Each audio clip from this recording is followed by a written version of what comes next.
नमस्कार, मैं पंडित गणेश ठंगवाल स्वागत करता हूं आप सभी का आपके अपने पसंदीदा YouTube चैनल ज्ञान धर्म संगम पर।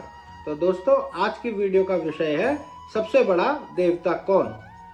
तो दोस्तों, जब कभी भी हम पूजा पाठ करते हैं या सत्संग में जाते हैं या किसी भी प्रकार का धार्मिक अध्ययन करते हैं तो अलग अलग पुस्तकों में, अलग अलग पुराणों में, अलग अलग शास्त्रों में कई जगह राम जी को श्रेष्ठ बताया जाता है तो कई जगह भगवान शंकर जी को श्रेष्ठ बताया जाता है। जहाँ राम जी कहते हैं कि शिव मेरे गुरु हैं, वहीं भगवान शंकर जी राम को आराध्य मानते हैं। और अगर हम देखें तो मार्कंडेय आदि पुराण में या दुर्गा सप्तशती का जब नवरात्रों में हम पाठ करते हैं तो उसमें देवी को ही सर्वशक्तिमान कहा गया है। तो इस प्रकार जब हम सत्संग में भी जाते हैं तो हमें अलग अलग भगवान के विषय में, अलग अलग देवताओं के विषय में, उनकी शक्तियों के विषय में बताया जाता है। तो इससे कहीं ना कहीं मन में एक प्रश्न उठता है कि आखिर सबसे बड़ा देवता है कौन, या सबसे बड़ी शक्ति कौन है। तो दोस्तों, आज की वीडियो इसी के विषय में है, तो वीडियो को अंत तक जरूर देखें। और जिन लोगों ने चैनल को सब्सक्राइब नहीं किया है वो लोग चैनल को सब्सक्राइब कर लें, वीडियो को लाइक करें, शेयर करें और कमेंट भी जरूर करें।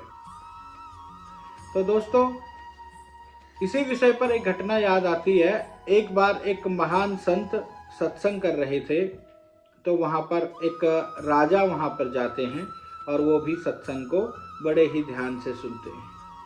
तो सत्संग में महात्मा जी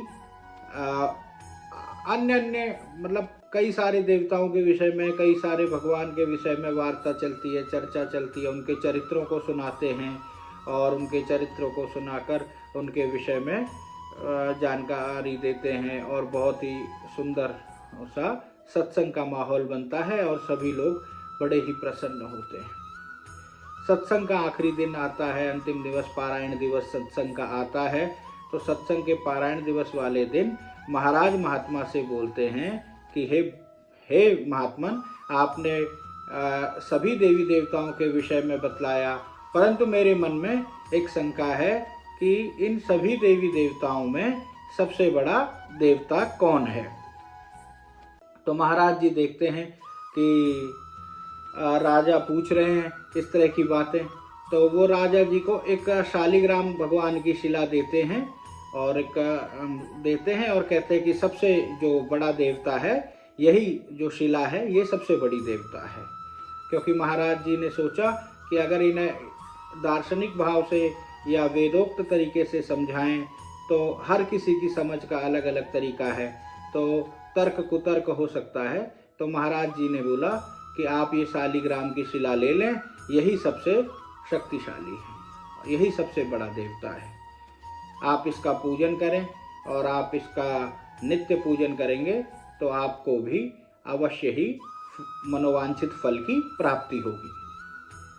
तो महाराज जी की बात को मानते हुए राजा उस शालिग्राम जी की पूजा करने लगे। तो वर्ष 2 वर्ष तक पूजा किया, अन्य बहुत सारे वर्षों तक पूजा करते रहे। फिर मन में एक बारी एक अद्भुत घटना घटी। तो राजा पूजा कर रहे थे, इतने में एक मूषक महाराज जी आए और जो भगवान के आगे भोग लगा था वह भोग उसी शालिग्राम जी की शिला के ऊपर बैठकर उस भोग को मूषक महाराज खाने लगे। तो मूषक महाराज जब उस शिला पर राजा ने जब यह देखा कि मूषक महाराज शालिग्राम शिला पर बैठकर उसी प्रसाद का, उसी भोग का आनंद ले रहे हैं जो कि भगवान शालिग्राम के लिए रखा हुआ था, तो राजा के मन में विचार आया कि इस शालिग्राम की शिला से, तो इस शालिग्राम जी के पत्थर से तो यह मूषक महाराज जी शक्तिमान है, उनकी शक्ति, मूषक महाराज जी की शक्ति ज्यादा है, क्योंकि उस पर बैठकर उनका ही वह प्रसाद ग्रहण कर रहे हैं। तो राजा जब ऐसा देखता है तो वह मूषक भगवान को, चूहे जी को एक सोने का पिंजरा उनके लिए बनाता है और उसमें उनके पूजन के लिए उनका नित्य प्रति पूजन करने लगता है, भोग लगाने लगता है। पूजन के समय में उनको स्नान कराता है और कुछ वर्षों तक इस तरह से करते रहे। अंत में एक दिन क्या हुआ कि एक बार एक वहाँ बिल्ली आती है और चूहे को झट से मारकर खा जाती है। तो राजा सोचते हैं कि यार चूहे से तो बलवान यह बिल्ली है, क्योंकि बिल्ली जो है चूहे को खा गई है। तो इस प्रकार से कुछ दिनों तक वह बिल्ली का पूजन करने लगते हैं। जब वह बिल्ली का पूजन करने लगते हैं तो कुछ समय तक बिल्ली का पूजन करते हैं, तो एक बार एक कुत्ता आता है और वह बिल्ली को मारकर खा जाता है। तो राजा के मन में बात आती है कि यार बिल्ली से श्रेष्ठ तो यह श्वान है, यह कुत्ता है जो कि बिल्ली को मारकर खा गया। तो अब राजा कुत्ते का पूजन करने लगे। कुत्ता दिन भर इधर उधर घूमता, उसके आगे पीछे सैनिक घूमते। इस प्रकार से कुत्ते का नित्य पूजन करते और कुत्ते को ही भगवान की तरह पूजने लगते। अब कुत्ता भी निर्भय होकर इधर उधर महल में जहाँ भी उसकी इच्छा होती इधर उधर चला जाता, इधर उधर घूमता फिरता, जो भी उसका मन होता तो वह भी करता। कुछ वर्षों तक इस प्रकार करते हुए एक बार कुत्ते को भूख लगी, और जब उसे भूख लगी तो वह महारानी के रूम में रखे हुए फलों को खाने लगा।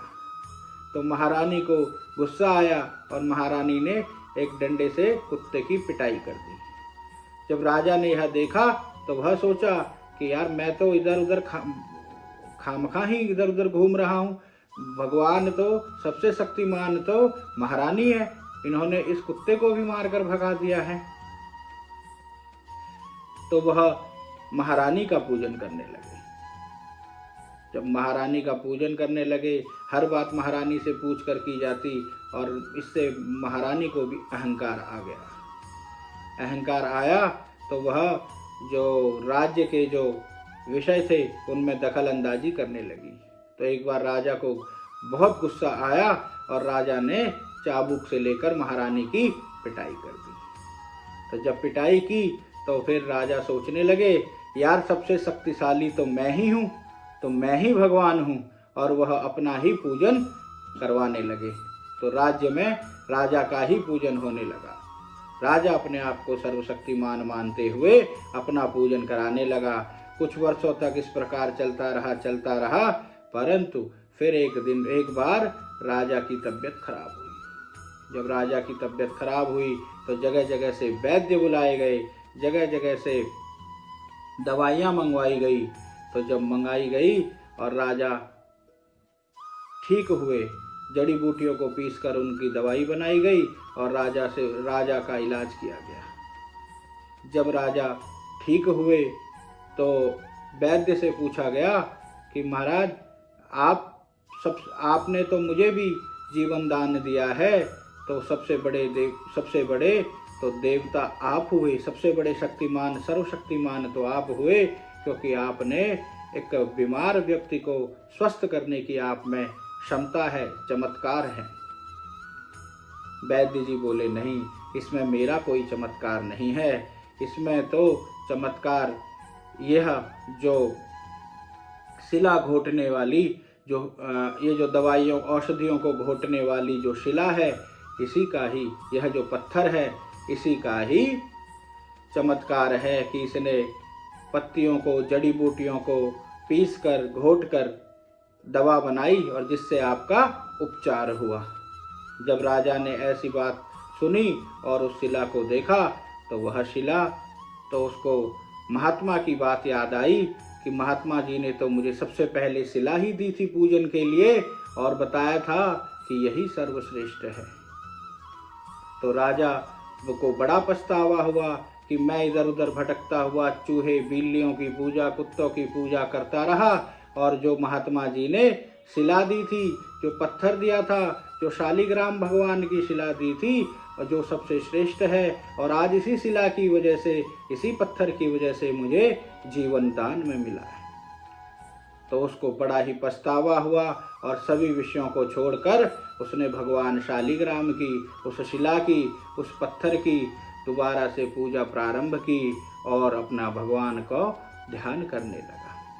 तो दोस्तों, ऐसा ही हमारे जीवन में भी होता है। जब हम भगवान को सही तरह से नहीं जान पाते हैं, भ्रमित होते हैं, तो कभी इस देवता की पूजा करने लगते हैं, कभी किसी दूसरे देवता की पूजन करने लगते हैं। ऐसा ना करते हुए अंत में इष्ट देव का जो चयन होता है वो व्यक्ति के अपने अनुभव और गुरु की कृपा से होता है। तो दोस्तों, जो भी गुरु, जो भी महात्मा, जो भी आपके गुरुदेव हों, उनके द्वारा बताए गए मार्ग पर ही व्यक्ति को चलना चाहिए। इधर उधर भ्रमित होकर नहीं घूमना चाहिए, इससे फल की प्राप्ति नहीं होती है। गुरु की कृपा बहुत ही जरूरी होती है और गुरु कृपा का महात्म्य, गुरु कृपा का फल बहुत ही अधिक होता है। आज की वीडियो में इतना ही। वीडियो आपको कैसी लगी ज़रूर बताएं और चैनल को सब्सक्राइब करें, लाइक करें, कमेंट बॉक्स में आकर कमेंट करें। नमस्कार, धन्यवाद।